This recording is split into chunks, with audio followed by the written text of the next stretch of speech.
বিসমিল্লাহির রহমানির রহিম। আসসালামু আলাইকুম ভাইয়াপুরা, কেমন আছেন?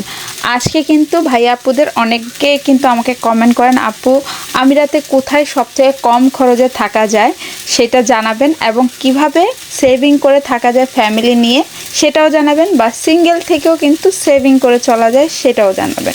তো যাই হোক, অনেকগুলো ভাইয়া আপুরা কিন্তু এই কমেন্টটা অনেকবার করছেন, তো আজকে ভাবলাম যে রিপ্লাইটা দিয়েই দিই। তো যাই হোক, এখানে তো দেখতেই পাচ্ছেন আমাদের বাসার বাহিরে কিন্তু খুবই সুন্দর, আর আজকে কিন্তু হাওয়া চলতেছে। আর কালকে যে বাহিরে গেছিলাম, বাইরে থেকে আসার পর ঘরে যে অবস্থা হয় সেটা মনে হয় আমার সব ঘরেই হয়।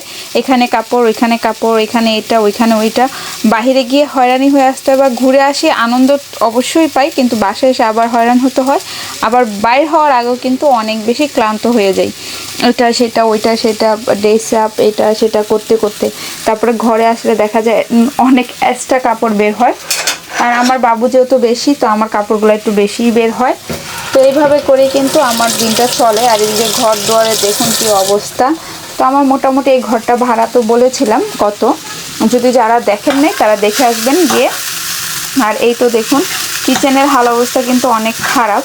তো কিচেনের লাইটটা বন্ধ করে রাখছি কারণ মাছি যেন না ঢুকে। তো আজকে কিন্তু বিকাল থেকে ভিডিওটা শুরু করছি, বাচ্চারা বাইরে খেলা করছিল, ওর টিচারও আসবে।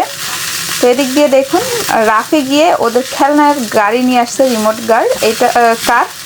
তো এই কারটা হলো রাহানের বন্ধুর। তো এটা কিন্তু আমার ছোট ছেলে রাফে গিয়ে নিয়ে আসছে। এদিকে মেজো ছেলে ওকে আদর করতেছে। আসলে ছোট ভাই বোন থাকলে সবার থেকে কিন্তু আদর পায়। তো ছোটোবেলা কিন্তু ভাই বোন অনেক মিল থাকে, বড় হয়ে কে কেমন হয় সেটা জানি না, বাট ছোটোবেলা ভাই বোনের কিন্তু অনেক মায়া মহব্বত মিল থাকে।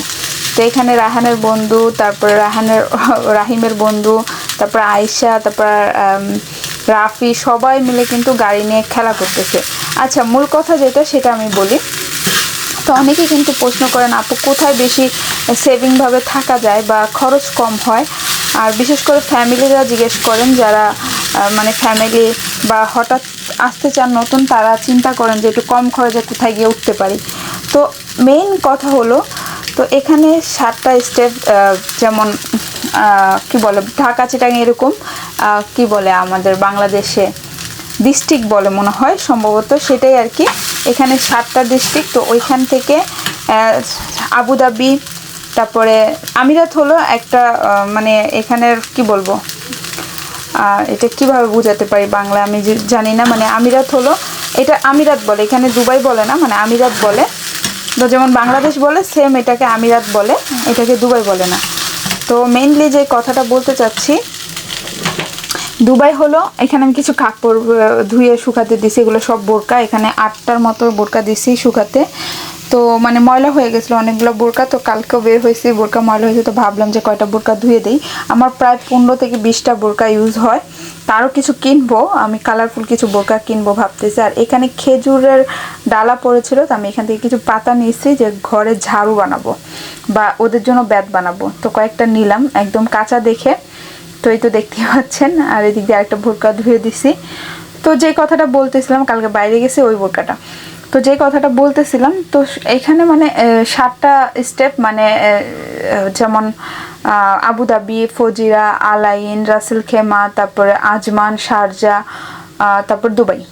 তো এইগুলো মিলিয়ে তো কিন্তু আমিরাত, ঠিক আছে। তো দুবাইতে যেহেতু মানুষ বেশি আসে, দুবাই দুবাই দুবাই দুবাই, যেমন বাংলাদেশে ঢাকা ঢাকা রাজধানী, তো এরকম।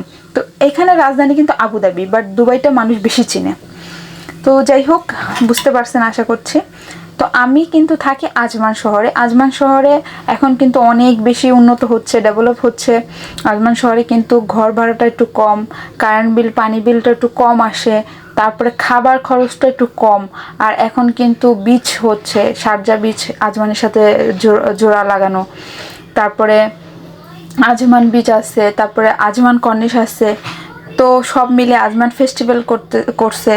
মানে এখন মোটামুটি আমার থেকে মনে হয় যে আজমান হসপিটাল আছে, আল জারাফে তুম্বাই হসপিটাল আছে, যেখানে আপনারা চাইলে ডেলিভারি করতে পারেন, তো প্যাকেজ দেয়। তারপরে এখানে শেখ খলিফা হসপিটাল আছে, মানে সরকারি হসপিটাল সব ইয়েতে আছে, কিন্তু এখানে ইজি।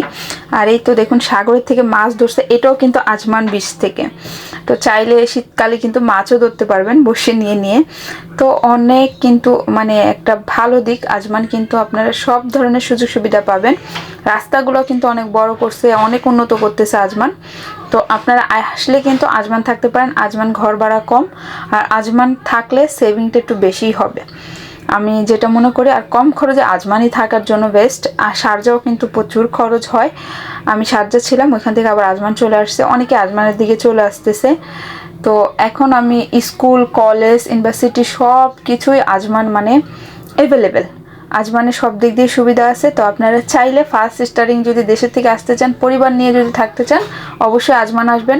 আর যারা এখানে আছেন ফ্যামিলি নিয়ে আছেন, অনেক খরচ বেশি হচ্ছে, তারা আজমান আসতে পারেন। কারণ আজমান দিয়ে এখন দুবাই যেতে সহজ হয়, শারজা যেতে সহজ হয়, আলাইন যেতে সহজ হয়, আবুধাবি যেতে সহজ হয়, সব জায়গায় কিন্তু আজমান থেকে সহজ হয়। রাস্তাটা এখন কিন্তু অনেক সহজ হয়ে গেছে। তার জন্য আমি বলবো আমার প্রিয় মানুষরা যারা আসতে চাচ্ছেন তারা অবশ্যই সর্বপ্রথম আজমান চলে আসবেন। আজমানে খরচটা একটু কম হয়। আম্মু কি হয়েছে আয়শা? Why you crying? কি হয়েছে? এই তো তোমার জন্য নুডলস।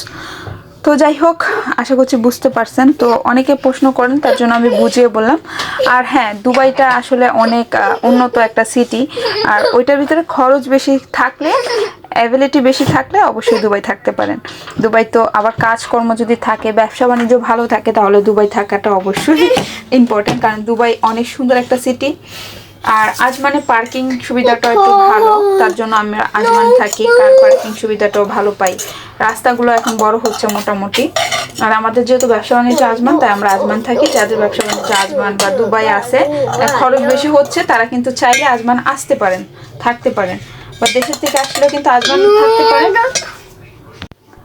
পরবর্তীতে বাস আছে আজমান থেকে, যে কোনো জায়গায় যেতে পারবেন। তো আশা করছি সবার ভালো লেগেছে ভিডিওটা। তো লাইক, কমেন্ট, শেয়ার করে আমার সাথেই থাকবেন। তো ভালো থাকুন। আল্লাহ হাফিজ। আসসালামু আলাইকুম।